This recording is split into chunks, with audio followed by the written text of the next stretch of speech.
তো হ্যালো, আসসালামু আলাইকুম। আমি মোহাম্মদ তাহিদ হাসানিক। আমি চলে এসেছি তোমাদের মাঝে। তো আজকে আমরা যে জিনিসটা নিয়ে আলোচনা করবো সেটা হচ্ছে রুই মাছ নিয়ে।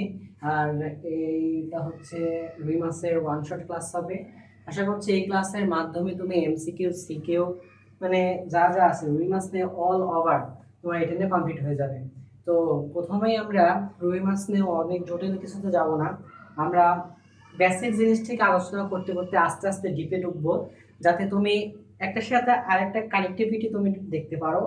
কারণ আমি হুট করে আমি মনে করো কেবলমাত্র রুই মাছটা শুরু করলাম, দুই তিনটা টপিক নাই পড়াইতে আমি চলে গেলাম তোমার মনে করো রক্ত সংবহন। এটা তোমার জন্য একটা খারাপ ইফেক্ট ফেলবে। এই জন্য আমি কোনটার পর কোন টপিক পড়তে হবে সেই অনুযায়ী আমি ক্লাসটা সাজাইছি। তো চলো আমরা সময় নষ্ট না করে প্রথম থেকে আমি পড়া শুরু করি। প্রথমে আমরা যে জিনিসটা নিয়ে আলোচনা করব, যে তোমরা দেখতে পাচ্ছ রুই মাছ, এখানে আমি লিখে রেখেছি। প্রথমে এই যে রুই মাছ, এই রুই মাছের বৈজ্ঞানিক নাম কি? লোভীয় রহিতা। এটা তোমরা 19-এ শিখছো। এখন এই লোভীয় রহিতা নিয়ে ডিটেলস আলোচনা আজকে আমরা শিখব।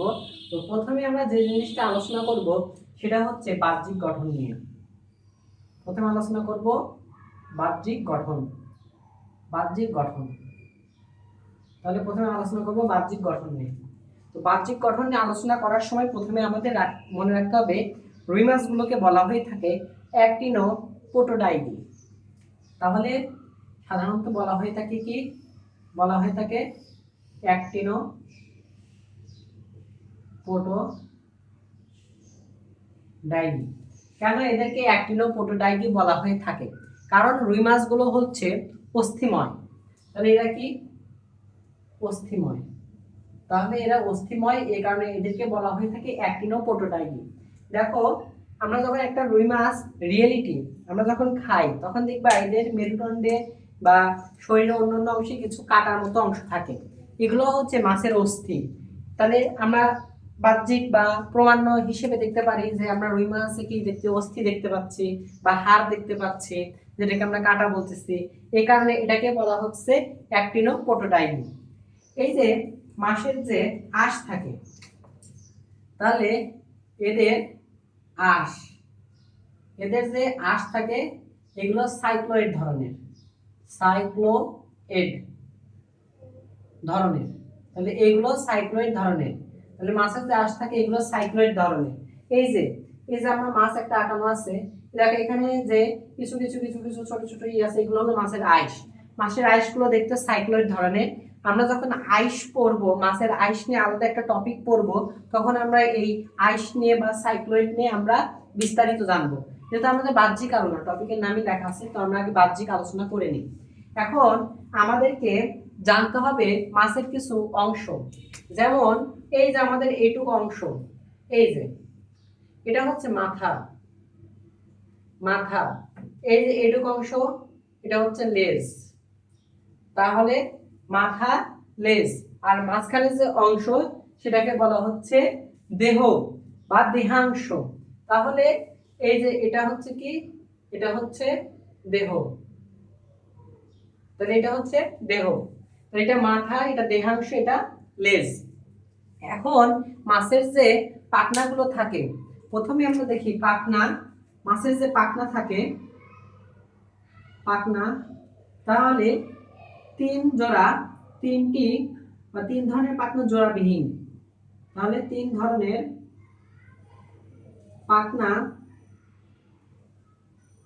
জোড়াবিহীন ও দুই ধরনের পাখনা জোড়া জোড়া জোড়াই থাকে। এখন এই যে দেখো, আমরা বলছি তিন ধরনের পাখনা জোড়াবিহীন। তিন ধরনের পাখনা কি কি? একটা হচ্ছে পৃষ্ঠ পাখনা, তারপরে পুচ্ছ পাখনা, পৃষ্ঠ পুচ্ছ, আরেকটা হচ্ছে পায়ু পাখনা। এই তিনটা পাখনা হচ্ছে জোড়াবিহীন বা জোড়ায় থাকে না। এখানে দুই জোড়া পাখনা আছে, একটা বক্ষ পাখনা আর একটা শ্রোণী পাখনা। এখন আমাদেরকে দেখতে হবে পৃষ্ঠ পাখনা, পুচ্ছ পাখনা, পায়ু পাখনা নিয়ে। পায়ু পাখনাকে আমরা বলতেছি লেজ। লেজ তো একটাই, এই যে। তাহলে এটা কি আমরা দেখছি কি, দেখো এটা হচ্ছে বক্ষ, বক্ষ পাখনা। বক্ষ পাখনাটা কি থাকে, সিঙ্গেল থাকে। এটা পুচ্ছ পাখনা না, এটা তো আমরা বক্ষ পাখনা বলছি না, দাঁড়াও, এটা হবে পৃষ্ঠ পাখনা, পৃষ্ঠ পাখনা। তারপরে তোমার এটা হচ্ছে পায়ু পাখনা, দেখতে পাচ্ছ? তো এটা পৃষ্ঠ পাখনা, এটা পায়ু পাখনা। এখন কিছু বুকের পাখনা আছে, কিছু আছে শ্রোণী পাখনা। এখন আমাদের জানতে হবে এই যে মাছ, তাহলে রুই মাছের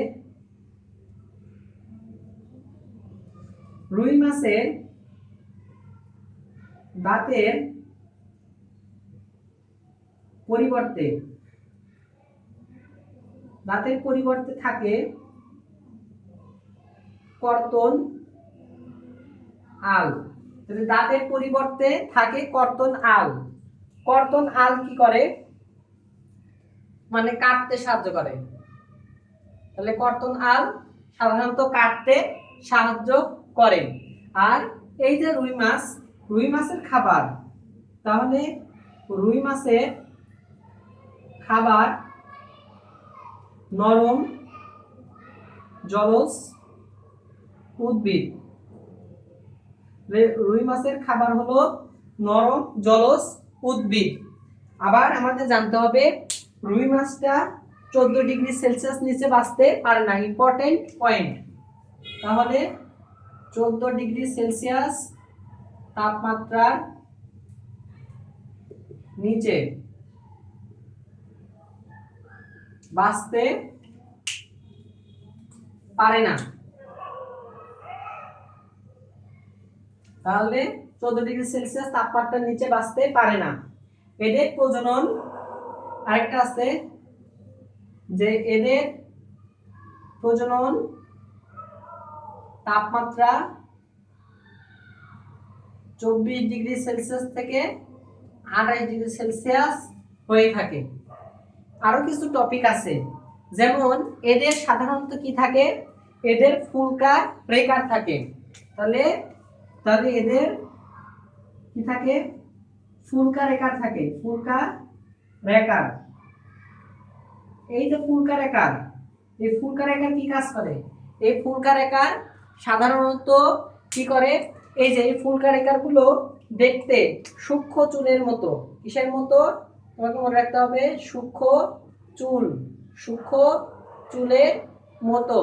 কেন সূক্ষ্ম চুলের মতো? এগুলো সাধারণত ছাঁকনির মতো কাজ করে এবং এগুলো খাবারগুলোকে কি করে, ছাঁকতে সাহায্য করে। এবার আমরা জানি রুই মাছের যে গঠন, এটাকে বলা হয় স্টাইম লাইন। তাহলে রুই মাছের গঠন, এটা ইম্পর্টেন্ট। অনেক সময় ভর্তি পরীক্ষায় আসে যে রুই মাছের গঠন সাধারণত স্টিম লাইন বলা হয়। এই দেখো গঠন হলো কেমন, স্টিম লাইন। কেন স্টিম লাইন? কারণ এগুলো নদী স্রোতের সাথে একই দিকে যেতে পারে।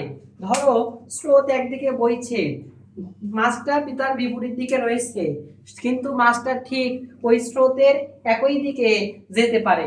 এই কারণে এটাকে বলা হয়েছে রুই মাছের গঠন স্টিম লাইনের মতো। দেখো অনেকটা এইরকম অনেকটা, তার মানে এটা হলো স্টিম লাইনের মতো এদের গঠন। আবার রুই মাছের প্রধান অঙ্গ, চলনের প্রধান অঙ্গ, দেখো এটাও আসে। রুই মাছের চলনের প্রধান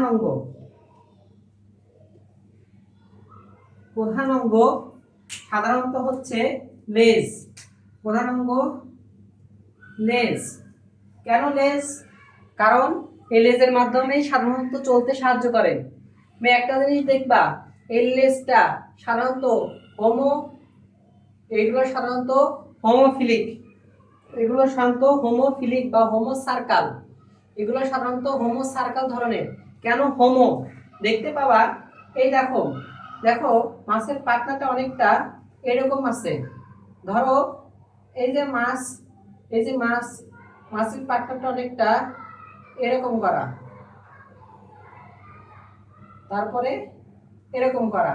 অর্থাৎ আমি যদি এখান থেকে ভাগ করে এই অংশ এই অংশ সেম অংশ, তার মানে এটা হচ্ছে সাধারণত হোমো সার্কাল। অনেক মাছ আছে হেটারো সার্কাল, যেগুলো দেখতে অনেকটা এরকম। ধরো ধরো পাখনা আছে কেমন, এই যে এমন করে, এই যে এমন পাখনা আছে অনেকগুলো, এগুলো হচ্ছে হেটারো, মানে উপর নিচে সমান নয় বা প্রতিসম নয়, এ কারণে এগুলোকে বলা হয় থাকে হেটারো। ঠিক আছে, যেমন হচ্ছে তোমার হাঙ্গর, হাঙ্গরে কিন্তু হেটারো, হেটারো প্লেস থাকে, হেটারো সার্কাল। কিন্তু রুই মাছে থাকে সাধারণত কি, রুই মাছে থাকে সাধারণত হোমো সার্কাল।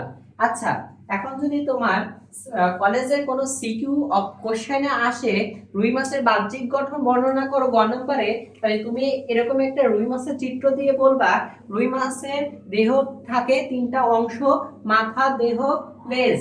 এরা সাধারণত অ্যাক্টিনোপোটোডাইগি ধরনের, অর্থাৎ এরা অস্থিময়। এদের আঁশ সাইক্লেট ধরনের, 14°C তাপমাত্রার নিচে এরা বাঁচতে পারে না। এদের প্রজনন তাপমাত্রা 24 থেকে 28°C হয়ে থাকে। তারপরে পাখনা নিয়ে আলোচনা করবা, যে তিনটা পাখনা জোড়াবিহীন, দুইটা পাখনা জোড়া, যে দুইটা জোড়া বক্ষ পাখনা, শ্রোণী পাখনা, তিনটা পাখনা জোড়া নাই। এদের দাঁতের পরিবর্তে থাকে কর্তনান, যেগুলো কাটতে সাহায্য করে। আর এদের যে লেজ থাকে এটা সাধারণত কি, এগুলো হলো হোমো সার্কাল। এবং এদের ফুলকা রেখা থাকে যেটা সূক্ষ্ম চুলের মতো দেখতে, যেটা খাদ্য ছাড়তে সাহায্য করে। আর এদের খাদ্য হিসেবে খায় হচ্ছে নরম জলজ উদ্ভিদ। এবং এখানে যে রুই মাছের গঠনটা স্টিম লাইনের মতো, কারণ এরা স্রোতের সাথে একই দিকে যেতে পারে। এবং আরেকটা জিনিস আমরা যোগ করতে পারি, সেটা হচ্ছে কি, রুই মাছের প্রজনন। যে রুই মাছ সাধারণত কি করে, স্রোতময় নদীতে তাদের প্রজনন ঘটিয়ে থাকে। তুমি যদি এইগুলো দেখো আর একটা চিত্র দাও, ইজিলি তুমি 3-3 পেতে পারো। তাহলে এটা গেল রুই মাছের বাহ্যিক গঠন। এবার আমরা আলোচনা করব রুই মাছের আইস নিয়ে, কারণ আমি টপিক বাই টপিক। দেখো প্রথমে আমরা আলোচনা করলাম বাহ্যিক গঠন নিয়ে। এখন বাহ্যিক গঠনের পর তোমার কি পড়া উচিত প্রথমেই হৃৎপিণ্ড বা রুই মাছের হার্ট নিয়ে? তা তো নয়। তাহলে আমাদেরকে এখন পড়তে হবে রুই মাছের কি নিয়ে, রুই মাছের আইস নিয়ে। তো চলো রুই মাছের আইস দেখি। যেটা আমরা বলছি হোমো সার্কাল, সরি ওটা হলো সাইক্লোয়েড, হোমো সার্কাল তো লেজ। তো দেখো আইস, আশ, মাছের আশ বা আইস লেখা, অনেকে আইসই লেখি, বইতে আইস লেখা আছে মেবি, আইস। তাহলে মাছের আইস নিয়ে আলোচনা করব। আচ্ছা, মাছের আইসের চিত্র লাগবে, চিত্র লাগবেই। বায়োলজি মানে চিত্র, চিত্র লাগবেই। দেখো চিত্র,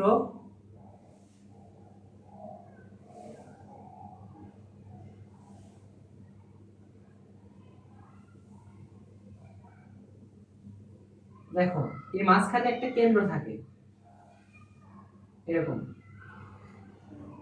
তারপরে এর চারপাশে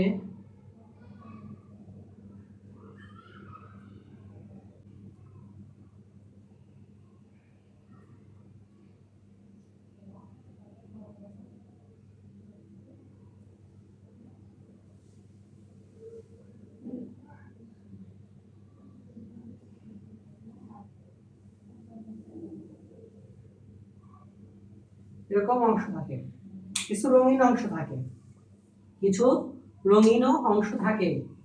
তোমাদের সব কমপ্লিট করে দেবে ইনশাআল্লাহ, জাস্ট একটু মনোযোগ দিয়ে দেখো। দেখো এটা আমাদের শেষ, এটা আমাদের শেষ,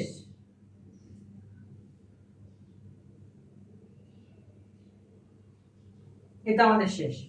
তাহলে এটা একটা মাছের আইস। এটা কি, এটা হচ্ছে মাছের আইস। এখন কোনটা কি দেখো, এই যে একটা মাছের আইস, এটা সাধারণত সাইক্লয়েড ধরনের। এই যে যে কেন্দ্র, এটাকে বলা হচ্ছে ফোকাস, এটাকে বলা হচ্ছে ফোকাস। এই যে কালো কালারের অংশ যেগুলো ঘোরানো ঘূর্ণিপাকের মতো, এগুলোকে বলা হচ্ছে সার্কুলি, সার্কুলি। এই যে যে রঙিন অংশ, রেড রেড কালারের যে অংশ, এই যে আমি এক পাশে লিখে দেখাই তোমাকে, এই যে লাল অংশ, এই লাল অংশকে বলা হচ্ছে অ্যানুলাস, অ্যানুলাস, এগুলোকে বলা হচ্ছে অ্যানুলাস। আর মাছের আইস যেটা ভিতরে আটকানো থাকে, এটা হচ্ছে ডার্মা পকেট, এটাকে বলা হয়ে থাকে ডার্মাল পকেট, পকেট। তাহলে দেখো, প্রথমে আসলে কেমনে লিখবা, এই যে একটা আইস, এই আইসটা গঠন আমরা এখানে লিখলাম, কিন্তু আইসটা কেমনে তৈরি হয়, চুন এবং কোলাজেন। তাহলে আইস তৈরি হয়, তাহলে আইস মূলত তৈরি হয়ে থাকে চুন প্লাস কোলাজেন দ্বারা। তাহলে চুন প্লাস কোলাজেন দিয়ে আইস তৈরি হয়ে থাকে। আর আইসটা বৃদ্ধি পায় কখন, বৃদ্ধি হয়ে থাকে গ্রীষ্ম এবং বসন্তকালে। তাহলে বৃদ্ধি পায় কি গ্রীষ্ম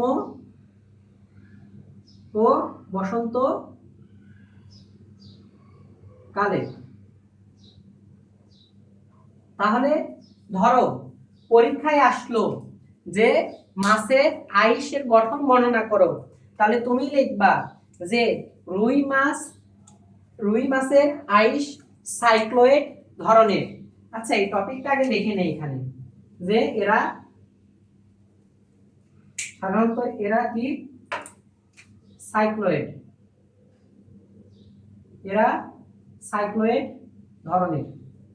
তাহলে লিখে নিই। তাহলে প্রথমে আসলে তুমি লিখবা যে রুই মাছ সাধারণত, এই চিত্রটা দিবা, চিত্রের নিচে লিখবা রুই মাছ সাধারণত সাইক্লোয়েড ধরনের, এদের যে আইস আছে এই আইসগুলো সাধারণত চুন এবং কোলাজেন দিয়ে তৈরি। সাধারণত গ্রীষ্ম এবং বসন্তকালে রুই মাছের আইসের বৃদ্ধি ঘটে। রুই মাছের আইসের ভেতরে যে বৃত্তাকার গোলাকার ঘনীভূত যে অংশটা আছে সেটাকে বলা হচ্ছে ফোকাস, এবং ফোকাসের চারপাশে ঘূর্ণনরত যে অংশটা থাকে সেটাকে আমরা বলে থাকি সার্কুলি। তাহলে এমন এক বিশেষ ধরনের কিছু সার্কুলি থাকে, এই যে অ্যানালাস, এটা এক বিশেষ ধরনের সার্কুলি। তাহলে এক বিশেষ ধরনের সার্কুলি থাকে যেগুলো রুই মাছের বয়স নির্ধারণ করে থাকে। ধরো কোন একটা রুই মাছে এই যে লাল লাল যে অংশ বা অ্যানুলাস, সেই অ্যানুলাসের পরিমাণ অনেক কম, তাহলে তার মানে কি ওই রুই মাছের বয়সটা অনেক কম। আর যদি যত লালের পরিমাণ বেশি থাকবে তত বয়সটা বেশি হয়ে থাকবে, এর জন্য বলা হবে ওটা অ্যানুলাসের কাজ করে, এটা লিখবা। তারপরে লিখবা মাছের আইস এক বিশেষ অংশে মাছের গায়ের সাথে লেগে থাকে, সেই অংশটাকে বলা হয়ে থাকে ডার্মাল পকেট, সেই অংশটাকে বলা হয়ে থাকে ডার্মাল পকেট। তাহলে তুমি যদি এইগুলো লেখো তাহলে তোমার এই মাছের আইস নিয়ে আর কোনো কথা থাকবে না। আমি সবগুলো লিখে নিচ্ছি। এই যে ধরো, এটার নাম বোঝা যেতে পারে, এটা একটা মাছের শরীরের অংশ। ধরো এটা একটা মাছের শরীরের অংশ, শরীরের অংশের সাথে এইখানে লেগে আছে, তার মানে এইটুকু আমি গাঢ় করে দেই, যে এই গাঢ় অংশটাকে বলা হয় থাকে ডার্মাল পকেট। তুমি চিত্রটা দিয়ে সুন্দর করে লেবেলিং করে, লেবেলিংটা নিশ্চিত এক সাইডে করবা, কারণ তুমি ভালোভাবে লিখবে, এবং এই যে মাছের আইস কিভাবে তৈরি হয় এটা এইভাবে লিখলে আমার মনে হয় ভালো হবে। তাহলে এইভাবে লিখবা। তাহলে মাছের আইস নিয়ে আমাদের কথা শেষ। এবার আমরা মাছের রক্ত সংবহন নিয়ে আলোচনা করি। আস্তে আস্তে আমরা ভিতরে যাচ্ছি, কিন্তু তুমি খেয়াল করলে দেখবা। তাহলে এবার আমরা দেখব মাছের রক্ত সংবহন। মাছের দেখো রক্ত সংবহন বা ব্লাড সার্কুলেশন, রক্ত সংবহন। রক্ত সংবহনে আমরা তিনটা জিনিস দেখতে পাবো, সেটা হচ্ছে রক্তকণিকা, রক্তকণিকা, হার্ট আর হচ্ছে ধমনী, আওরটা, ভেইন, আর হচ্ছে কৈশিক জালিকা। কৈশিক জালিকা।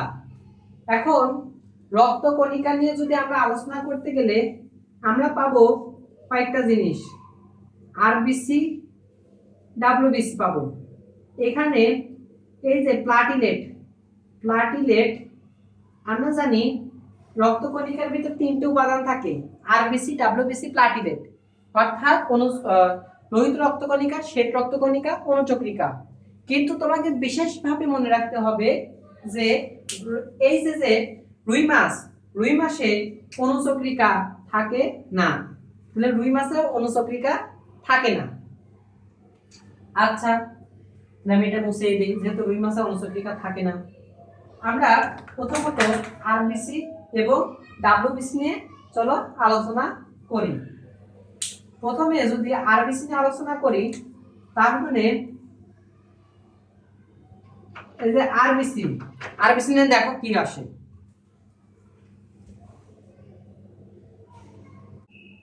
দেখো, আমরা আরবিসি নিয়ে কথা বলতে চাইছিলাম। আরবিসি হচ্ছে রেড ব্লাড সেল, তোমরা ভালোভাবে জানো। দেখো, আমরা পড়ছিলাম যে মানুষের দেহের আরবিসিতে কিন্তু নিউক্লিয়াস থাকে না, কিন্তু এইখানে বিশেষত্ব হচ্ছে রুই মাছের যে আরবিসি আছে সেখানে কিন্তু নিউক্লিয়াস আছে।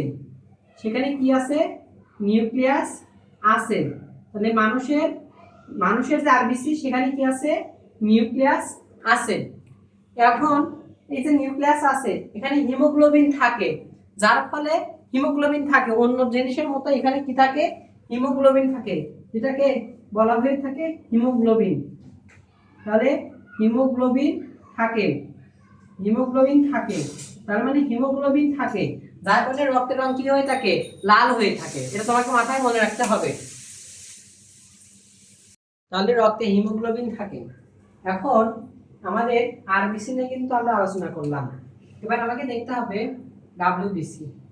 ডাব্লিউবিসি অনেকটা কিসের মতো? মানুষের বৈশিষ্ট্য, প্রথম বৈশিষ্ট্য মানুষের বৈশিষ্ট্যের মতো, যে এখানে নিউক্লিয়াস আছে। তাহলে এখানে কি আছে? নিউক্লিয়াস কি আছে। এবং 2 নম্বর বৈশিষ্ট্যে এখানে হিমোগ্লোবিন থাকে, কিন্তু ডাব্লিউবিসি কি হয়? কি হিমোগ্লোবিন থাকে? থাকে না তো। তাহলে এইখানে কি থাকে? এইখানে থাকবে অ্যামিবার মতো কিছু অংশ। তাহলে এখানে থাকবে অ্যামিবার মতো অংশ, যেগুলো নিজের আকার পরিবর্তন করতে পারবে, এবং এরা হবে কি? এরা হবে বর্ণহীন। তাহলে আমাদের রক্তকণিকা নিয়ে আরবিসি, ডাব্লিউবিসি এটুকু আলোচনা। এবার আমরা আলোচনা করব হার্ট নিয়ে। ধমনী, শিরা, কৈশিক জালিকা এখানে ব্যাখ্যা করার কোনো প্রয়োজন নাই, কারণ তোমাকে পরীক্ষায় দিবে রক্ত সংবহন। তুমি প্রথমে আরবিসি, ডাব্লিউবিসি বৈশিষ্ট্য লিখবা, তারপরে হার্ট নিয়ে আলোচনা করবা। এখন চলো হার্ট নিয়ে আলোচনা করব। তাহলে প্রথমে একটা সাইনোভেনাস। দেখো সাইনোভেনাসটা কেমন?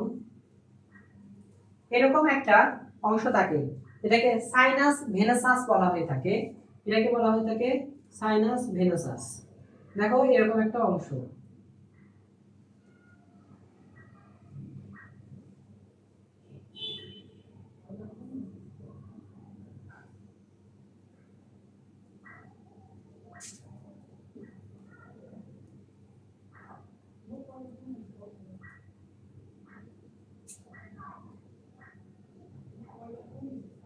এরকম অংশ। তাহলে দেখো এরকম একটা, এটা হচ্ছে সাধারণত হার্ট। কিসের হার্ট? এটা সাধারণত কিসের হার্ট? এটা তোমাকে বুঝতে হবে, এটা রুই মাছের হার্ট। তাহলে এটা হচ্ছে কি? সাইনোভেনাসাস বা সাইনাস ভেনাসাস। আজান দিচ্ছে, শুনতে প্রবলেম হতে পারে। দেখো সাইনাস ভেনাসাস, এই অংশটা হলো সাইনাস ভেনাসাস। এই যে অংশ, এই অংশটাকে বলা হয়ে থাকে অলিন্দ বা অ্যাট্রিয়াম। আর এটা অংশ হচ্ছে নিলয় বা ইংলিশে বলা হয়ে থাকে ভেন্ট্রিকল। আর এটাকে বালবাস। দেখো এই সাইডটা কিছুটা মোটা, এই সাইডটা কি হয়ে থাকে? অন্য অংশের থেকে কিছুটা মোটা হয়ে থাকে এই অংশটা, তো এটাকে বলা হয়ে থাকে বালবাস। বালবাস মোটা তো, বালবাস, বালবাস অ্যারিওটা, বালবাস অ্যারিওসাস, বালবাস অ্যারিওসাস, তাহলে বালবাস অ্যারিওসাস। আর এটাকে বলা হয়ে থাকে কি আছে অ্যাওর্টা, এটাকে ডাইরেক্ট বলা হয়ে থাকে অ্যাওর্টা। ঠিক আছে, এখন তুমি দেখো এই যে সাইনাস ভেনাসাস, এই যে জায়গা, এই যে জায়গা, এখান থেকে কার্বন ডাই অক্সাইড যুক্ত ভিতরে যায়, যাওয়ার ফলে কিছু কপাটিকা আছে, যেটা আমি রেড পেন দিয়ে দেখো দাগাচ্ছি। এইখানে একটা কপাটিকা থাকবে, তারপরে এইখানে একটা কপাটিকা থাকবে, আর এইখানে একটা কপাটিকা থাকবে। এই যে কপাটিকা, যেটা সাইনাস ভেনাসাস এবং অ্যাট্রিয়ামের মাঝখানে, এটাকে বলা হয়ে থাকে সাইনো অ্যাট্রিয়াম কপাটিকা। এটাকে বলা হয়ে থাকে সাইনো অ্যাট্রিয়াম, অ্যাট্রিয়াম কপাটিকা বা বাল্ব বলা হয়েছে, সাইনো অ্যাট্রিয়াম বাল্ব, সাইনো অ্যাট্রিয়াম বাল্ব। তারপরে এই যে একটা কপাটিকা, এটা হচ্ছে দেখবা এই কপাটিকা সাধারণত অলিন্দ এবং নিলয় এই দুইটার মাঝখানে রয়েছে। অলিন্দর ইংলিশ অ্যাট্রিয়াম, নিলয়ের English ventricle, atrioventricular bulb. তাহলে atrioventricular, ventricular atrioventricular bulb. এবার দেখো নিলয় আর অ্যাওর্টা বা বালবাস অ্যারিওসাস এর মাঝখানে একটা কপাটিকা আছে। এই কপাটিকাকে বলা হয়ে থাকে সাধারণত ভেন্টিকুলার বালবাস বা ভেন্টিকুলো বালবাস বলা হয়ে থাকে। এটাকে দেখে বলা হয়ে থাকে সাধারণত ভেন্টিকুলো বালবাস, এটাকে বলা হয়ে থাকে ভেন্টিকুলো বালবাস। এখন দেখো রক্ত কোথা থেকে কোথায় যায়, তাহলে এখানে দেখো কিভাবে রক্তটা কোথায় যাবে। প্রথমত আমাদের মনে রাখতে হবে অক্সিজেনের আদান প্রদানটা ঘটবে একমাত্র রুই মাছের ফুলকায়। তার মানে ফুলকায় অক্সিজেন ও কার্বন ডাই অক্সাইডের আদান প্রদান হবে। তাহলে এই যে রুই মাছের যখন ডায়াস্টল হয়, ডায়াস্টল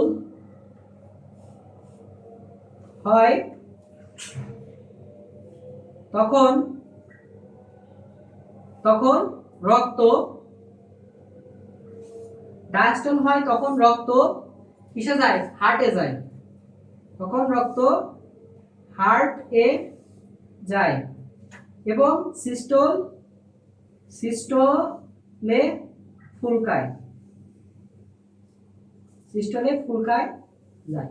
তার মানে এইখান থেকে আমি যা ব্যাখ্যা করতে পারবো, প্রথমে আরবিসি ডাব্লিউবিসি কথা লেখার পরে লিখবা যে এদের এই যে রুই মাছের যে হার্ট, এই রুই মাছের হার্টটা অনেকটা ভেনাস হার্ট বলা হয়ে থাকে।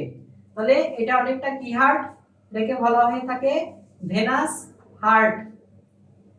আর এই হার্টটা সাধারণত কি হয়ে থাকে, দুই প্রকোষ্ঠ বিশিষ্ট। এই প্রকোষ্ঠটা সাধারণত দুই প্রকোষ্ঠ বিশিষ্ট।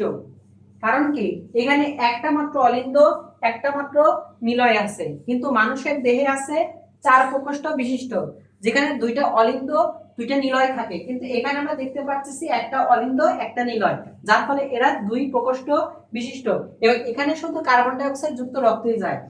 এখানে দেখতে পারবা যখন রুই মাছে ডায়াস্টল হয় তখন কার্বন ডাই অক্সাইড যুক্ত রক্ত সাইনাস ভেনাসাসের ভেতরে প্রবেশ করে সাইনো অ্যাট্রিয়াম বাল্বের মাধ্যমে সেটা অলিন্দের যায়। পালিন্দ্র থেকে আবার অ্যাট্রিওভেন্ট্রিকুলার বাল্বের মাধ্যমে সেটা নিলয়ে যায়, নিলয় থেকে ভেন্ট্রিকুলো বালবাসের মাধ্যমে সেটা বালবাস অ্যাট্রিওসেন্স হয়ে সাধারণত অ্যাওর্টার দিয়ে ফুলকায় চলে যায় এবং ফুলকায় অক্সিজেন এবং কার্বন ডাই অক্সাইডের আদান প্রদান হয়ে থাকে। এটাই হচ্ছে রুই মাছের হার্ট বা রক্ত সংবহন তন্ত্র। চিত্র দিতেই হবে মাস্ট। তাহলে অতি সহজে আশা করি তোমাকে এই জিনিসটা বোঝাতে পারলাম। যেহেতু ফুলকার শব্দটা উঠে আসছে এখানে, যে হার্ট থেকে গেল ফুলকায়, আমরা এখন ফুলকার লম্ব সেট নিয়ে কিছু কথা বলবো। আশা করছি তোমার এই টপিকটা ক্লিয়ার। চলো আমরা ফুলকা নিয়ে কথা বলবো এখন। মুছে ফেললাম।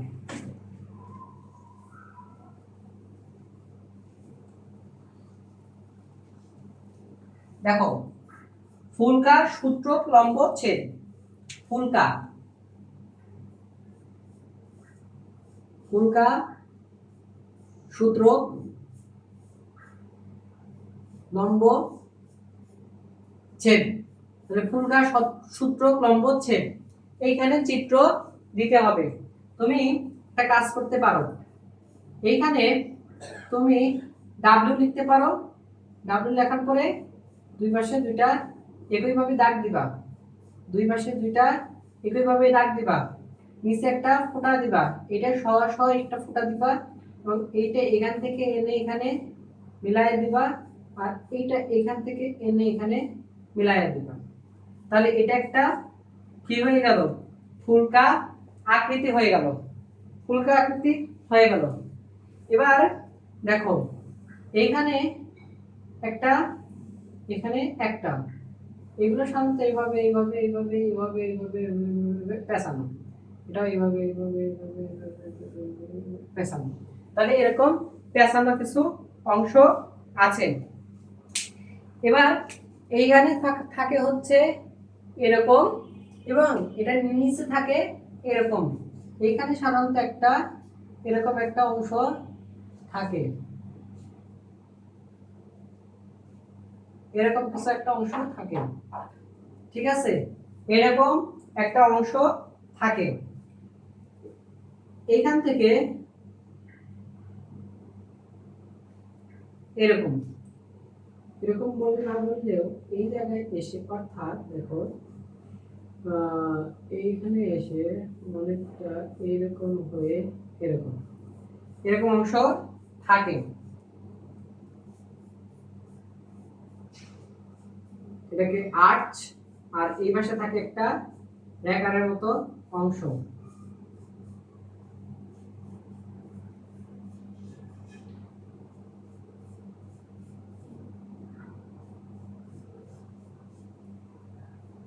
এরকম রেখারের মতো অংশ থাকে।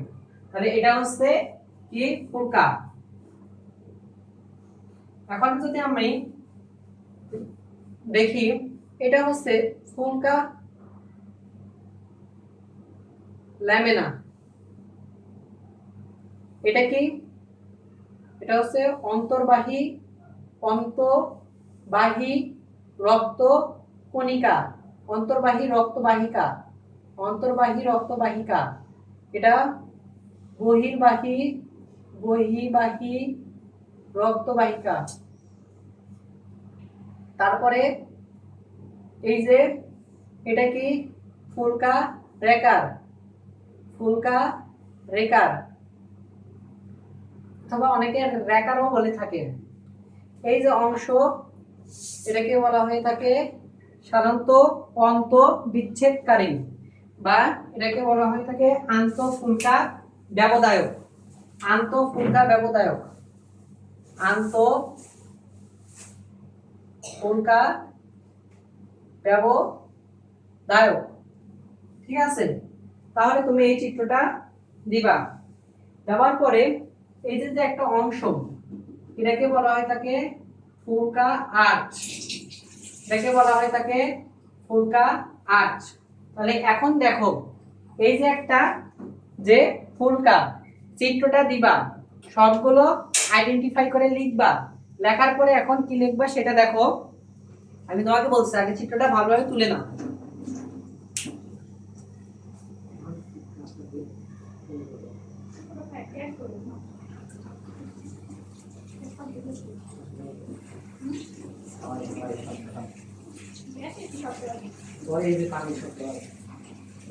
তাহলে দেখো ফুলকা সূত্র কিন্তু আমরা এখানে দেখলাম।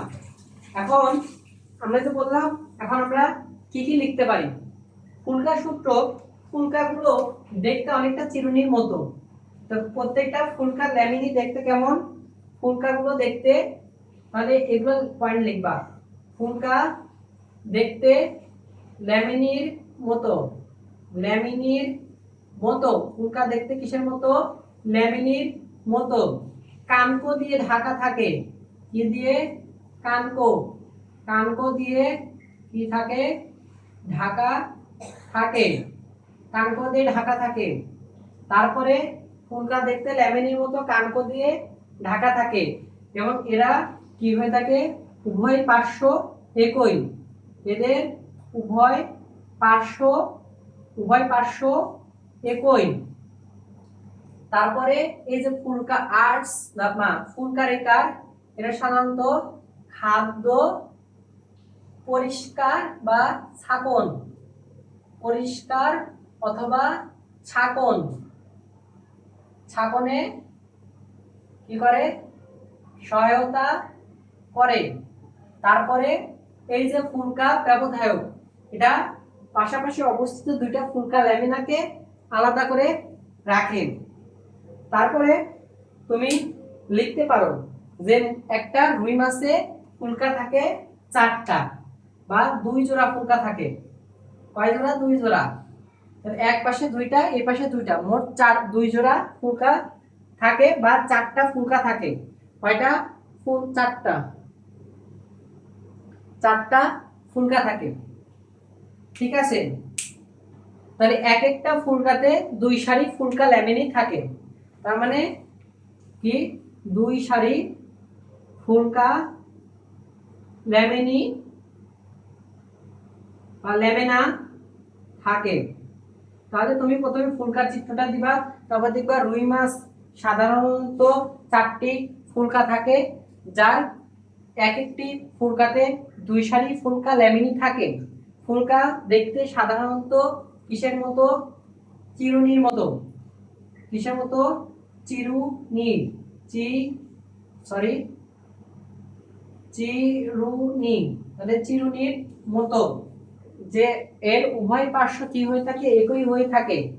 ফুলকার যে ফুলকা রেখা থাকে সেটা খাদ্য পরিষ্কার এবং ছাকনে সহায়তা করে এবং ফুলকা ল্যামিনি দুইটার মাঝখানে থাকে আন্ত ফুলকা ব্যবধায়ক, যেটা ফুলকা দুটিকে পৃথক করে রাখে। তারপরে লিখবা ফুলকাগুলো কানকো দিয়ে ঢাকা থাকে। নিচে ফুলকা ল্যামিনি বা ফুলকা সূত্রক লম্বচ্ছেদে চিত্র দেওয়া হলো, দিয়ে চিত্র আঁকাই দিবা। চিত্র যদি সেম টু সেম এমন হয় 3 পেয়ে যাবা। তার মানে কি বললাম আমরা, এখন পড়লাম সাধারণত রুই মাছের ফুলকা। এবার আমরা পড়ব শ্বাস কৌশল, রুই মাছ কিভাবে শ্বাস গ্রহণ করে এবং শ্বাস ত্যাগ করে, এই জিনিসটা এখন দেখব। রুই মাছের শ্বাস কৌশল নিয়ে আমরা এখন আলোচনা করব, বা রুই মাছের শ্বাস প্রশ্বাস। তাহলে রুই মাছের শ্বাসতন্ত্র বা শ্বসন কৌশল দেখো, শ্বসন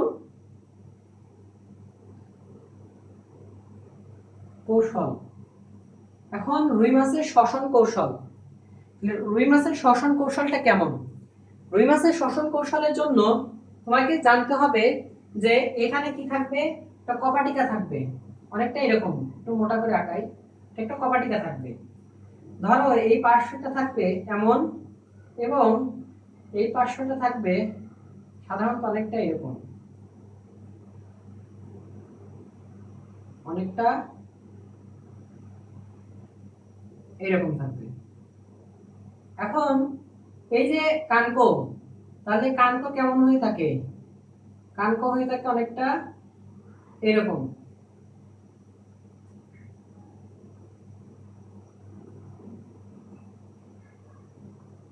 এরকম হয়ে থাকে।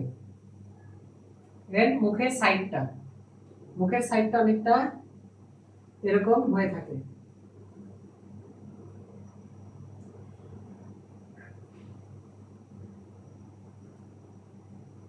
অনেকটা এরকম হয়ে থাকে এবং এখানে কিছু ফাঁকা জায়গা থাকে। তাহলে এখানে কিছু ফাঁকা জায়গা থাকে, দেখো এখানে কিছু ফাঁকা জায়গা থাকে। তাহলে এটা মনে করো একটা রুই মাছের মুখ, এটাকে বলা হয়ে থাকে কপাটিকা। এটা গলবিল। এটা কি এখানে সাধারণত একটা, দেখো আমি লাল রং দিয়ে দিচ্ছি, এখানে আমি লাল রং দিয়ে দিচ্ছি, এটাকে বলা হয়ে থাকে সাধারণত ব্রাঙ্কিয়াল ব্রাঙ্কিয়াল পর্দা। এটাকে বলা হয়ে থাকে ব্রাঙ্কিয়াল পর্দা। যখন কি হয়, মাছটা কি করবে, পয়েন্ট আকারে লিখি, যখন মুখ ও গলবিল, মুখ ও গলবিল গলবিল প্রসারণ ঘটবে, প্রসারণ ঘটবে। প্রথমে প্রসারণ ঘটার সাথে সাথে এখান থেকে কার্বন ডাই অক্সাইড, তাহলে কপাটিকা কপাটিকা খুলে যাবে, খুলে যাবে এবং কার্বন ডাই অক্সাইড যুক্ত পানি, যুক্ত পানি প্রবেশ করবে, প্রবেশ করবে। তখন কি থাকবে, ব্রাঙ্কিয়াল পর্দা বন্ধ থাকবে, ব্রাঙ্কিয়াল পর্দা পর্দা বন্ধ থাকবে। তাহলে ব্রাঙ্কিয়াল পর্দাটা তখন কি থাকবে, ব্রাঙ্কিয়াল পর্দাটা তখন বন্ধ থাকবে। আচ্ছা, ব্রাঙ্কিয়াল পর্দা বন্ধ থাকলো, যার ফলে এই যে যে কার্বন ডাইঅক্সাইড যুক্ত পানিটা গ্রহণ করলো সেটা কিন্তু কি হচ্ছে পারছে না, সেটা কিন্তু বের হতে পারবে না। এখন এই যে মুখটা প্রসারিত হলো, গলবিল প্রসারিত হলো, কপাটিকা খুলে যাবে, এইগুলো কারণ সাধারণত কিছু পেশি নিয়ন্ত্রণ করতে, আত্মা কিন্তু এগুলো খুলবে না। যে পেশিগুলো নিয়ন্ত্রণ করে থাকে এই দুইটার ক্ষেত্রে, সেই পেশিগুলো হচ্ছে হাই ওয়েট, সাধারণত হাই ওয়েট আর্টস, তারপরে ফুলকা আর্টস, তারপরে কি ফুলকা আর্টস, আরেকটা থাকবে ব্রাঙ্কিয়াল পেশি। এই পেশিগুলো এগুলো কাজ করবে। তাহলে কার্বন ডাইঅক্সাইড যুক্ত অক্সিজেন যুক্ত বাতাস কিন্তু ভেতরে প্রবেশ করছে, এটা অক্সিজেন যুক্ত বাতাস কিন্তু ভেতরে প্রবেশ করছে, বলে কার্বন ডাইঅক্সাইড লিখছে, সরি যা বললাম সব ঠিক আছে, জাস্ট ওইখানে অক্সিজেনই হবে, অক্সিজেন যুক্ত পানি গ্রহণ করলো। এটা তো শ্বাস, এটা তো শ্বাস, শ্বাস প্রক্রিয়া বলতেছি। তারপরে প্রশ্বাস, তো শ্বাস প্রক্রিয়ায় অক্সিজেন যুক্ত পানিটা ভেতরে প্রবেশ করলো। এখন কি হবে দেখো, যেহেতু প্রবেশ করলো, প্রবেশ করার পরে দেখো এই চিত্রটা এবং শ্বাসের প্রক্রিয়া লিখবা, লেখার পরে যখন প্রশ্বাস হবে, ধরো এখানে আমি লিখি, যখন প্রশ্বাস হবে, প্রশ্বাসের সময় এই যে পর্দাগুলো আছে পর্দাগুলো খুলে যাবে, তাহলে পর্দা খুলে যাবে, পর্দা খুলে যাবে। তাহলে ফুলকায় গিয়ে কার্বন অক্সিজেন যুক্ত রক্তটা কি হবে, দেহে পরিবাহিত হবে, কার্বন ডাইঅক্সাইড যুক্ত রক্ত সাধারণত বের হয়ে যাবে। তাহলে কার্বন ডাইঅক্সাইড যুক্ত কার্বন ডাইঅক্সাইড যুক্ত পানি, পানি বের হবে। তখন কি হবে, তখন মুখ ও গলবিল সংকুচিত হয়ে যাবে। তাহলে এটাই শ্বাস প্রশ্বাস। তাহলে শ্বাস প্রশ্বাসে কি হলো, সাধারণত মুখ ও কি হাইওয়েট আর্টস, ফুলকা আর্টস, ব্রাঙ্কিয়াল পেশির কারণে মুখ এবং গলবিলগুলো প্রসারিত হলো, যার ফলে অক্সিজেন যুক্ত পানি সাধারণত কপাটিকা হয়ে সাধারণত প্রবেশ করলো। প্রবেশ করার ফলে ব্রাঙ্কিয়াল যে পর্দা আছে সেই পর্দাটা বন্ধ অবস্থায় তখন থাকে। এই দেখো না কান দুটো এমন এমন করে, ওই সাইডে কিছু পর্দা থাকে যেটাকে ব্রাঙ্কিয়াল পর্দা বলা হয়ে থাকে। তখন কি হয়, পার্থিব পর্দা বন্ধ থাকবে। কিন্তু যখন যখন এই অক্সিজেন যুক্ত পানিটা ফুলকায় চলে যায়, তখন ফুলকায় গিয়ে সেখানে পরিবর্তন ঘটে, কনভার্ট হয়ে সেটা কার্বন ডাইঅক্সাইড চলে আসে, সেই কার্বন ডাইঅক্সাইড যুক্ত পানিটা পর্দা খুলে সাধারণত বের হয়ে যায়। তাহলে এটাই হচ্ছে শ্বাস প্রশ্বাস প্রক্রিয়া। তাহলে চিত্র মাছ দিতেই হবে, চিত্র না দিলে মাছ পাবা না। তাহলে এটা গেল সাধারণত শ্বসন কৌশল। এবার আমরা পড়ব শ্বসন কৌশলের পরে পটকা বা বায়ুথলি নিয়ে। That's very important CQ for your academic and HSC জন্য। এখন চলো আমরা দেখি বায়ুথলি বা পটকা, মাছের পটকা। পটকা অনেকেরই পছন্দ লাগে খাইতে। দেখো পটকা, পটকা পটকা বা বায়ুথলি দুইটা লিখে দিই, অনেকে নাই বুঝতে পারে। বায়ুথলি বা পটকা, বায়ুথলি বা পটকা এটা কি করে? এটার সবচেয়ে গুরুত্বপূর্ণ কাজ, সবচেয়ে গুরুত্বপূর্ণ কাজ হলো মাছকে ভেসে রাখতে সাহায্য করে। এটা মাছকে ভেসে রাখে, তাহলে ভেসে রাখতে সাহায্য করে, ভেসে রাখতে, তাহলে ভেসে রাখতে সাহায্য করে। এবং পটকাতে কিছু পরিমাণ গ্যাস সঞ্চিত অবস্থায় থাকে, কিছু পরিমাণ গ্যাস সংকুচিত অবস্থায় থাকে, যেমন থাকে oxygen, carbon die oxide, nitrogen. এই তিনটা গ্যাস মাছলি থাকে। অক্সিজেনটা বেশি থাকে, কারণ অক্সিজেনের যদি ঘাটতি হয় তাহলে অক্সিজেনের তো প্রয়োজন হতে পারে, আর অক্সিজেন না থাকলে কোনো জীব বাঁচবে না। সেজন্য সে অক্সিজেনটা বেশি সঞ্চয় করে রাখে। এখন এই যে বায়ুথলি, বায়ুথলির দুইটা প্রকোষ্ঠ, চিত্র আঁকাই, চিত্র না আঁকালে বুঝবা না, চিত্র আঁকালে বুঝবো না, চিত্র আঁকাইতেই হবে। দেখো এই যে একটা,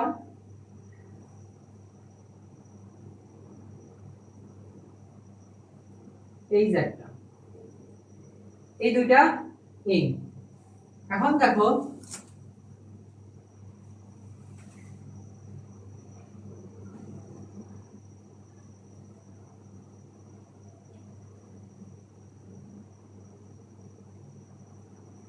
ঠিক আছে,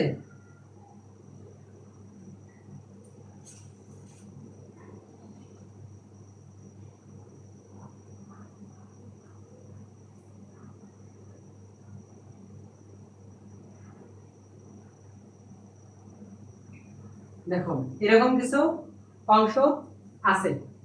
এবার তোমাকে বলতে হবে কোনটা কোন অংশ। বায়ুথলিতে দুইটা প্রকোষ্ঠ থাকে, দেখো বায়ুথলি প্রকোষ্ঠ দুইটা, এটা হচ্ছে অগ্র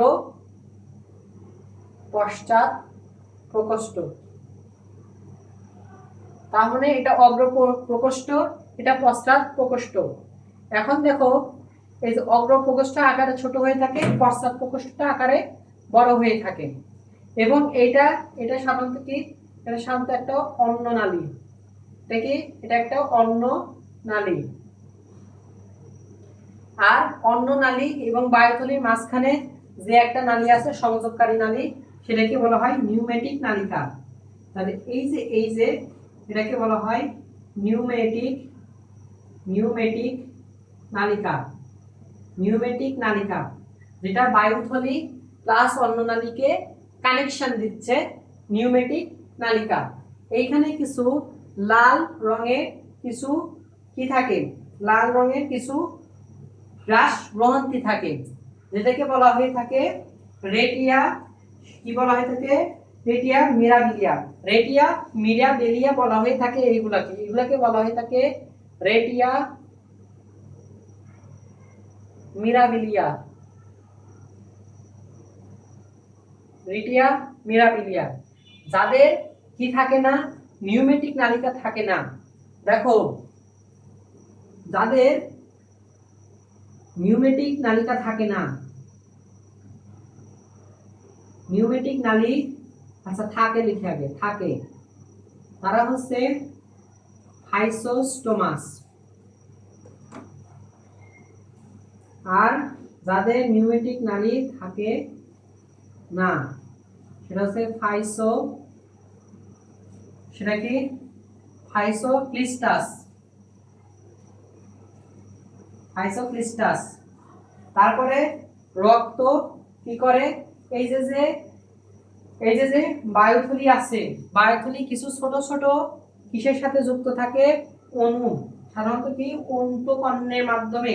তাহলে বায়ুথলি, বায়ুথলি ছোট ছোট, তাহলে ছোট ছোট কিসের মাধ্যমে, অন্তঃকর্ণের মাধ্যমে যুক্ত থাকে, অন্তঃকর্ণের সাথে যুক্ত থাকে, যুক্ত থাকে, যাকে বলা হয় ভেবে, ভেবে মাথায় মনে রাখবা, ভেবে ভেবে ভেবে, তাহলে ভেবেরিয়ান ওসিকল, যাকে বলা হয়ে থাকে ভেবেরিয়ান ওসিকল, ভেবেরিয়ান ওসিকল, ওসিকল। তাহলে একটু এখন তুমি কিভাবে আলোচনা করবা, প্রথমে লিখবা যে পটকা বা বায়ুথলি, যেটা রুই মাছের জন্য অতি গুরুত্বপূর্ণ উপাদান, এটি রুই মাছকে সাধারণত ভেসে থাকতে সাহায্য করে। বায়ুথলি প্রকোষ্ঠ দুইটা, অগ্র প্রকোষ্ঠ, পশ্চাৎ প্রকোষ্ঠ। বায়ুথলিতে কিছু গ্যাস সঞ্চিত অবস্থায় থাকে, অক্সিজেন, কার্বন ডাই অক্সাইড এবং নাইট্রোজেন, তার মধ্যে অক্সিজেন বেশি পরিমাণ সঞ্চিত অবস্থায় থাকে। তারপরে বায়ুথলির সাথে অন্য নালী, সাধারণত সংযোগকারী যে নালিকা থাকে সেটাকে বলা হয় নিউমেটিক নালিকা। যাদের নিউমেটিক নালিকা থাকে না তাদেরকে বলা হয় ফাইসোস্টোমাস, আর যাদের থাকে না তাদেরকে বলা হয় থাকে ফাইসোক্লিস্টাস। বায়ুথলি ছোট ছোট অন্তঃকর্ণের মাধ্যমে যুক্ত থাকে বা অন্তঃকর্ণের সাথে যুক্ত থাকে, যেটাকে বলা হয়েছে যে ভেবেরিয়ান ওসিকল। এবং সাধারণত এখানে কিছু লাল রঙের কিছু গ্রন্থি থাকে, যেগুলোকে বলা হয়ে থাকে সাধারণত রেটিয়া, রেটিয়া মিরাবিলিয়া। সাধারণত কি হয়ে থাকে, রক্ত থেকে, রক্ত থেকে, রক্ত থেকে যদি কোনো গ্যাসের প্রয়োজন হয় সেটা আসে অগ্র প্রকোষ্ঠ থেকে, তবে কিছু প্রয়োজনীয় কিছু গ্যাস সাধারণত পশ্চাৎ প্রকোষ্ঠ থেকেও আদান প্রদান হতে পারে। এটা লিখে চিত্র আঁকাই দিবা, পটকার, দ্যাটস এনাফ। তাহলে পটকা বা বায়ুথলি নিয়ে আমাদের আলোচনা এখানে শেষ হলো।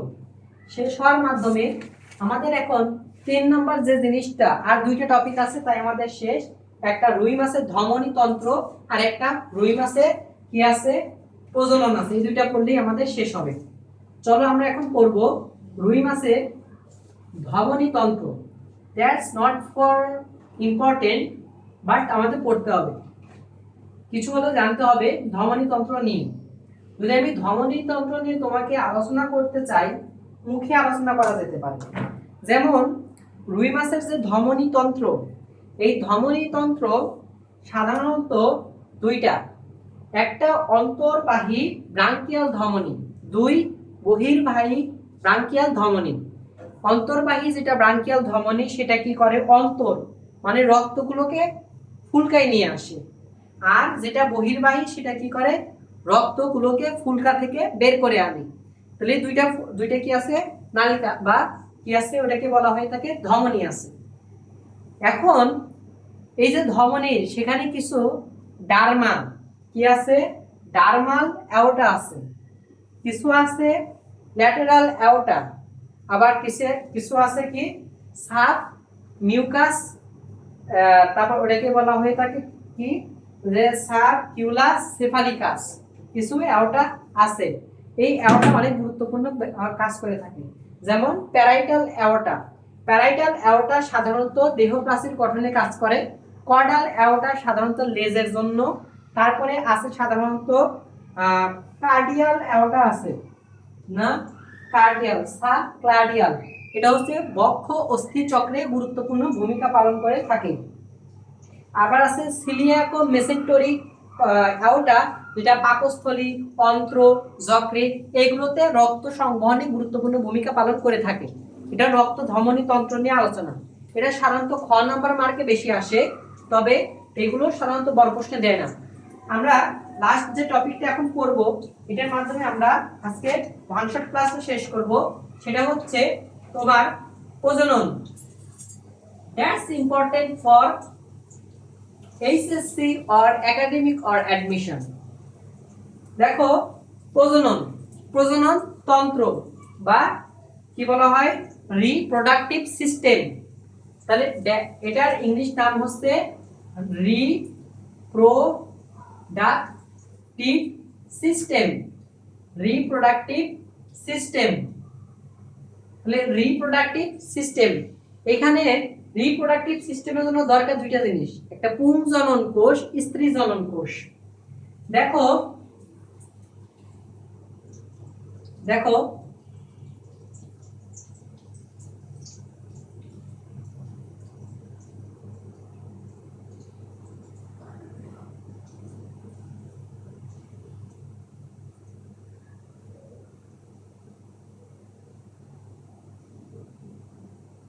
এরকম আছে, এরকম আছে, এখানে একটু ফাঁকা জায়গা আছে, এটা এমন,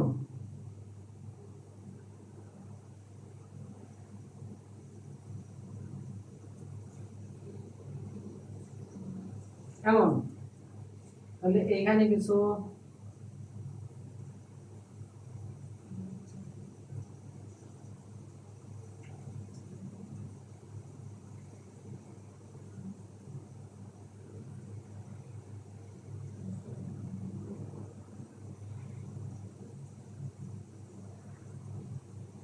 এই যে, এই যে আমি যেটা এখন আঁকালাম, এটা হচ্ছে পুংজনন কোষ, বা এটা হলো পুরুষ, পুরুষ। আর দেখো মহিলারটা কেমন, সেম, বডিটা সেম বা কিডনিটা সেম হবে। এটা কিন্তু রুই মাছের কিডনি,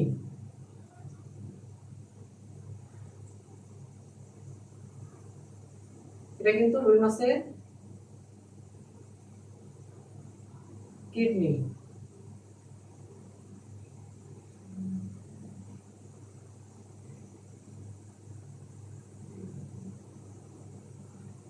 রুই মাছের কিডনি, রুই মাছের কিডনি। তাহলে এবার দেখো এখানে কি হচ্ছে, এখানে তুমি দেখো এরকম যেটা দাগ দেওয়া আছে, যেটা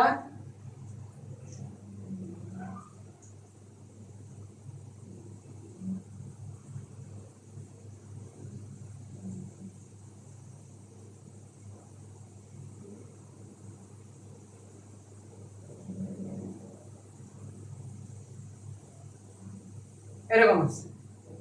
তাহলে এটা একটা স্ত্রী,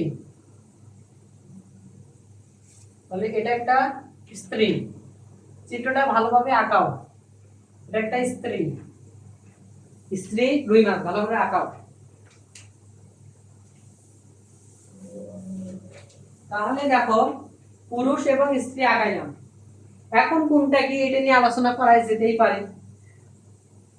একটা প্রজনন তন্ত্রের জন্য দরকার হবে শুক্রাশয় এবং ডিম্বাশয়। তাহলে পুরুষ রুই মাছের এই যে জিনিস, এটা হচ্ছে শুক্রাশয়, আর এটা হচ্ছে ডিম্বাশয়। এই যে শুক্রাশয়, শুক্রাশয়ে এটা কিন্তু অনেকটা খাস কাটা, অনেকটা খাস কাটা অংশ। তাহলে এটা একটা খাস কাটা অংশ, আর এটা একটা মসৃণ অংশ, কিন্তু একটু ঢেউ তোলা। আর এই যে অংশ, এটা কিন্তু রুই মাছের কি, এটা রুই মাছের কিন্তু কিডনি, এটা রুই মাছের কিডনি, এটাও সাধারণত কিডনি। তাহলে একটা জিনিস এই চিত্রের মাধ্যমে দেখতে পেলাম, রুই মাছের যে শুক্রাশয় ডিম্বাশয় আছে, উভয়ই কিন্তু কিডনির সাথে যুক্ত। এই দেখো নালিকাগুলো কিডনির সাথে কিন্তু যুক্ত। তার এই যে একটা অংশ, এটা সাধারণত পায়ু, মানে এর মাধ্যমে সে তার বর্জ্য পদার্থগুলো বাইরে বের করে দিচ্ছে, এটা পায়ু। আর এই যে যে আরেকটা অংশ, এর মাধ্যমে যে মেয়ে রুই মাছ আছে সেটা কি করতেছে, তার ডিম্বাণুগুলোর সাথে এখান থেকে কিছু খুব প্রয়োজনীয় অপ্রয়োজনীয় অনেক তরল নিঃসরণ করে। ঠিক একইভাবে পুরুষও এই পথ দিয়ে শুক্রাশয় সহ তার অপ্রয়োজনীয় অনেক তরল পদার্থ বাইরে বের করে দেয়। আচ্ছা দেখো, এটা যেহেতু ঢেউ তোলা, এখানে এটাকে বলা হয়ে থাকে মেসো মেসোসিরাম, এটাকে বলা হয়ে থাকে মেসোসিরাম, মেসোসিরাম। আর এটাকে বলা হয়ে থাকে, যেহেতু মসৃণ, এটাকে বলা হয়ে থাকে মেসো ওভারিয়াম, মেসো ওভারিয়াম। ঠিক আছে। এখন স্ত্রী যে ডিমগুলো পারে, ধরো এটা হলো একটা ডিম, এই ডিমের বেশিরভাগ অংশ জুড়ে থাকে কি, কুসুম, বেশিরভাগ বা প্রচুর কুসুম থাকে। প্রচুর কুসুম থাকায় এটাকে বলা হচ্ছে কি, ম্যাক্রো, এটাকে বলা হচ্ছে সাধারণত ম্যাক্রো। তাহলে ম্যাক্রো লেসিথিয়াল, ম্যাক্রো লেসিথিয়াল, লেসিথাল, ম্যাক্রো লেসিথাল। এবং প্রান্তে অবস্থান করে। দেখো অনেকটা প্রান্তের সাথে যুক্ত যুক্ত অবস্থা, তাহলে প্রান্তে থাকে বলে এটাকে বলা হয়ে থাকে প্রান্ত মানে কি টেলো, তার মানে টেলো টেলো টেলোলেসিথাল, এটাকে বলা হয়ে থাকে টেলোলেসিথাল। তাহলে এটু গেল। এখন যৌন পরিপক্কতা নিয়ে আমরা আলোচনা করব। তাহলে প্রজনন তন্ত্র শেষ, এবার আলোচনা করব যৌন পরিপক্কতা। যৌন পরিপক্কতা কখন হয়? যখন এটা পুরুষ রুই মাছের ক্ষেত্রে নদীতে, তাহলে নদীর ক্ষেত্রে হতে হবে সাধারণত কত 3 বছর, 3 বছর। আর পুকুরে থাকলে সেটার বয়স মাত্র 1 বছর হলেই হবে। কিন্তু মহিলার ক্ষেত্রে হতে 3, 4, 5 বছর হতে পারে, কিন্তু পুকুরে হলে 1 বছরই হওয়া সম্ভব। এই সময় মহিলা প্রশস্ত প্রশস্ত হয়ে থাকে। তার মানে এখান থেকে বুঝলাম যে যৌন পরিপক্কতা কি পুরুষ রুই মাছে 3 বছর লাগে, মহিলা রুই মাছে 3, 4, 5 বছর লাগতে পারে, কিন্তু পুকুরে উভয় সমান। আদিম যুগে কি হতো, ধরো নদী থেকে একটা রুই মাছ ধরে পুকুরে ছাড়া হয়েছে, প্রথমে দেখলো যে সব মাছগুলো 3 বছর পর পর প্রজনন করছে, কিন্তু কিছু মাছ দেখা গেল 2 বছর 30 দিনের ভিতরে কি করতেছে, 2 বছরে তারা প্রজনন করতেছে। তখন আগের যুগের মানুষগুলো ওই 2 বছরের মাছগুলো রেখে বাকি মাছগুলো মনে করে খেয়ে ফেললো। 2 বছরের মাছগুলো আছে যারা প্রজনন ক্ষম, মানে 2 বছর পর পর প্রজনন করে। পরবর্তীতে ওইগুলো প্রজনন করতে করতে একটা সময় দেখা গেল এমন কিছু মাছ দেখা গেল যারা 1 বছরে প্রজনন করতে পারে, অর্থাৎ 1 বছরে তারা বাচ্চা উৎপাদন করতে পারে। তখন তারা 2 বছরের মাছগুলো কি হলো, খেয়ে ফেললো এবং 1 বছরের মাছগুলো রেখে দিল। সেই 1 বছরের মাছগুলো এখন আমাদের পুকুরে অবস্থান করছে। এটা যৌন পরিপক্কতা। এবার আমরা দেখব প্রজনন ঋতু। তাহলে রুই মাছের জন্য সবচেয়ে প্রজনন ভালো হয় কোন সময়? দেখো প্রজনন ঋতু। তাহলে রুই মাছের জন্য প্রজনন ঋতু হচ্ছে সাধারণত 2টা সময়। একটা সময় ধরা হয় বর্ষাকাল, কিন্তু ইংরেজি কোন কোন মাস? জুন থেকে জুলাই মাস হচ্ছে সাধারণত প্রজনন ভালো হয়। তাহলে জুন থেকে জুলাই মাসে প্রজনন ভালো হয়। কেন ভালো হয়? এই সময় বৃষ্টিপাত হয় এবং এর জন্য দরকার কি স্বাদু পানি, এর জন্য দরকার স্বাদু, মিঠা এবং ঘোলা পানি দরকার হয়, যাতে তারা প্রজনন করতে পারে, প্রজনন করতে পারে। এরপরের যে আমরা টপিক করব সেটা হলো অভিপরায়ন। এখন আমরা যে জিনিসটা দেখবো সেটা হচ্ছে অভিপরায়ন। দেখো অভিপরায়ন শব্দের অর্থ কি? ধরো গ্রামের কিছু লোক আছে যারা খাদ্যের অভাবে, পুষ্টির অভাবে, বাসস্থানের অভাবে ঢাকায় চলে আসছে বা শহরে চলে আসছে, এমন কিছু লোক তো আছে, তাই না? রুই মাছের ক্ষেত্রেও তাই। রুই মাছগুলোর প্রজননের জন্য মনে করো পুকুর, তারপরে খাল বিল, এগুলোর থেকে কোথায় চলে আসতেছে? নদীতে চলে আসতেছে। এখন নদীতে যে আসছে এটা কিন্তু তার অভিপ্রায়, মানে সে নদীতে গমন করছে, এটা কিন্তু অভিপ্রায়, সে কিন্তু সমুদ্রে যেতে পারছে না, নদী পর্যন্ত সে আসছে, এটা তার অভিপরায়ন। ঠিক আছে, এটাকে বলা হয়ে থাকে যে পোটামো, তাকে বলা হয়ে থাকে পোটামোডেরিয়াম, পোটামোড্রোমাস। তাহলে পোটামোড্রোম, এই পোটা মানে হচ্ছে নদী, আর ড্রামাস মানে হচ্ছে চলন বা দৌড়ানো। এটা তোমাকে মাথায় মনে রাখতে সাহায্য করবে। এবার আমরা ডিম পাড়ার বিষয়টা দেখি। ডিম পাড়ার বিষয়, রুই মাছটা কিন্তু সব জায়গায় ডিম পারে না। তাহলে ডিম পাড়ার বিষয়টা দেখো। ডিম পাড়া, রুই মাছটা কিন্তু সব জায়গায় ডিম পারে না। আচ্ছা, রুই মাছের ডিম পাড়া জিনিসটা হয়ে থাকে কখন? যে এইখানে কিছু কন্ডিশন থাকে। ধরো ছেলে রুই মাছটা মেয়ে রুই মাছটাকে বললো যে এখন ডিম পারো, কিন্তু মেয়ে রুই মাছটা ডিম পারবে না। সে বলবে আমি ডিম পারবো কখন? অমাবস্যা এবং পূর্ণিমায় ডিম পারবে। কেন অমাবস্যা পূর্ণিমা ডিম পারবে? কারণ ওই সময় কিছু জোয়ার ভাটার কিছু কাহিনী আছে, যেটা ডিমটাকে কি করে, ফার্টাইল হতে সাহায্য করে। এবং এখানে আছে কি স্রোত। আবার মনে করো ছেলে রুই মাছটা মেয়ে রুই মাছটা বললো, আচ্ছা অমাবস্যা পূর্ণিমা আসছে, এখন তুমি ডিম পারো, কিন্তু মেয়ে রুই মাছ ডিম পারবে না, তার কন্ডিশন লাগবে। কন্ডিশন হলো পানিতে কি থাকতে হবে, স্রোত থাকতে হবে। ধরো পানিতে অমাবস্যা পূর্ণিমা আসলো, স্রোত আসলো, ছেলে রুই মাছটা মেয়ে রুই মাছটাকে বললো এখন ডিম পারো, কিন্তু ডিম পাচ্ছে না। তার মানে এখানে আর একটা কন্ডিশন দরকার। সেই কন্ডিশন হচ্ছে তাপমাত্রা হতে হবে, তোমাকে প্রথমে লিখেছিলাম 24 থেকে 28 ডিগ্রি সেলসিয়াস।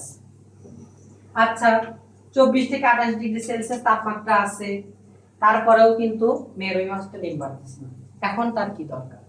এখন তার দরকার কি, পানিতে পর্যাপ্ত পরিমাণ কি থাকতে হবে, অক্সিজেন থাকতে হবে, পুষ্টি থাকতে হবে পানিতে, এবং কি ফেনা থাকতে হবে, ফেনা যেখানে ডিম পারবে, এগুলো থাকতে হবে, তাহলে মাছটা ডিম পারবে। যখন এই সকল কন্ডিশন চলে আসে, তখন কি করে, যে মেয়ে রুই মাছটা আছে সে ডিম পেড়ে ফেলে। ডিম পাড়ার পরে কি হয়, ডিম পারলো, ধরো এই যে ডিম বা ডিম ডিম ডিমের ভেতরে তখন স্পার্ম কি করে, ফ্লুইড, তাহলে স্পার্ম ফ্লুইড তখন কি করে, ছেলে রুই মাছ, মনে করো মেয়ে রুই মাছটা নদীর স্রোতে ডিম পারলো, তখন ছেলে রুই মাছটা কি করবে, ওই ডিমের উপরে এই স্পার্ম ফ্লুইডটা কি করবে, ঢেলে দেবে, যার ফলে স্পার্ম ফ্লুইড এবং ডিমটা কি করবে, কিছু স্পার্ম নষ্ট হয় যদিও, তবেও কিছু ডিম কি হবে, পরিপক্ক হবে। যে ডিমগুলো পরিপক্ক হবে সেগুলো সাধারণত আস্তে আস্তে আস্তে আস্তে নিচে চলে যাবে, মানে নদীর নিচে চলে যাবে। আচ্ছা এবার নিষেক পড়লেই আমাদের শেষ, ডিম নিচে গেল। এখন নিষেক হলে কিভাবে, জাইগোট উৎপন্ন না হলে তো আর রেণু বা পোনা উৎপন্ন হতে পারতেছে না। তাহলে মনে করো এই যে একটা শুক্রাণু আর এই যে একটা ডিম্বাণু, এরা একত্রিত হয়ে কি করলো, জাইগোট তৈরি করলো। এই জাইগোটটা পরবর্তীতে বিভাজিত হবে, বিভাজিত হয়ে মনে করো এরকম এরকম এরকম এরকম এরকম এরকম এরকম এরকম গোল গোল গোল গোল অংশ আছে। তাহলে এই অংশটাকে আমরা কি বলবো, এই অংশটাকে আমরা বলবো মরুলা। মরুলার পরে তৈরি করবে আরেকটা অংশ, তাহলে মরুলার পরে তৈরি করবে আরেকটা অংশ, যেখানে এটাকে বলা হবে ব্যাস্টুলা। মরুলা ব্যাস্টুলা এই যে অংশ, এটাকে কি বলা হয়, তাহলে এই যে সাইডের যে ঘনাকৃতির অংশ, এটাকে ব্যাস্টোডার্ম। তারপরে এই যে অংশ মাঝখানে ফাঁকা, এটাকে বলা হয় থাকে ব্যাস্টোকোল, এরকম বলা হয়ে থাকে। আচ্ছা এবার সাধারণত ব্যাস্টুলার পরে কি তৈরি হয়, ব্যাস্টুলার পরে তৈরি হয়ে থাকে গ্যাস্টুলা। কি তৈরি হয়ে থাকে, গ্যাস্টুলা তৈরি হয়ে থাকে। তার মানে ধরো গ্যাস্টুলা তো দেখতে কেমন, ধরো গ্যাস্ট্রোটা প্রাচীরগুলোর সামনে এরকম গোল গোল গোল গোল গোল গোল হয়, প্রাচীরগুলো গোল গোল হয়, ভেতরে মনে করো এরকম এরকম এরকম আছে, এবং সাইডে কি থাকে, ওয়েট রেড পেনটা খুঁজতেছি, সাইডে মনে করো এখানে আরেকটা স্তর থাকে, এখানে আরেকটা স্তর থাকে। তার মানে এটা হলো কি, এটা হলো গ্যাস্টুলা, এবং এরা 3 স্তর বিশিষ্ট। এবং এটার থেকে একসময় কি হয়, রেণু অথবা পোনা তৈরি হয়ে যায়। তাই এটা থেকে পোনা তৈরি হয়ে যায়। ঠিক আছে, আরেকটা জিনিস তোমাকে মনে রাখতে হবে, আমরা দেখছি ডিমগুলো কিন্তু প্রান্তের দিকে চলে যায়। ধরো এই একটা ডিমের এই পাশে কুসুম জমা হয়ে আছে, দেখছে ফাঁকা, যে পাশে তোমার কুসুম জমা সেটা হলো ভেজিটাল সাইট অথবা ভেজিটাল কি আছে, প্লেস। এরপরে আছে এই যে ফাঁকা অংশ, এটাকে বলা হয়ে থাকে অ্যানিমাল প্লেস। অর্থাৎ এইখান থেকে সাধারণত নতুন রেণু বা পোনা তৈরি হচ্ছে। ঠিক আছে, তো এই যে রেণু পোনা উৎপন্ন হলো, এর মাধ্যমে আমাদের রুই মাছ অল ওভার ফুল ক্লিয়ার তো আশা করছি এই ক্লাসটা করলে তোমরা রুই মাছ সম্পর্কে যা যা আছে সব একদম বেসিক টু যা বলবা লার্জ যা বলবা basic to admission is complete here and রুই মাছটা শেষ করার পরে আমরা যদি এই টপিকটা তোমাদের ভালো লেগে থাকে, তোমাদের যদি আরো এরকম ভিডিও দরকার হয় ওয়ান শট, যেমন রুই মাছ আমি কোনো টপিকই বাদ দেইনি বলতে গেলে, সব টপিক আমি খুলে খুলে দেখাইছি এবং যেগুলো চিত্র আঁকাইছি মাস্ট একবার দেখবা তুমি কোশ্চেনে কি বলবো আনবিলিভেবল একটা মার্ক তুলতে পারবা। তো আজকের ক্লাস ছিল এই পর্যন্তই, আবার দেখা হচ্ছে নতুন কোনো ক্লাসে। আসসালামু আলাইকুম।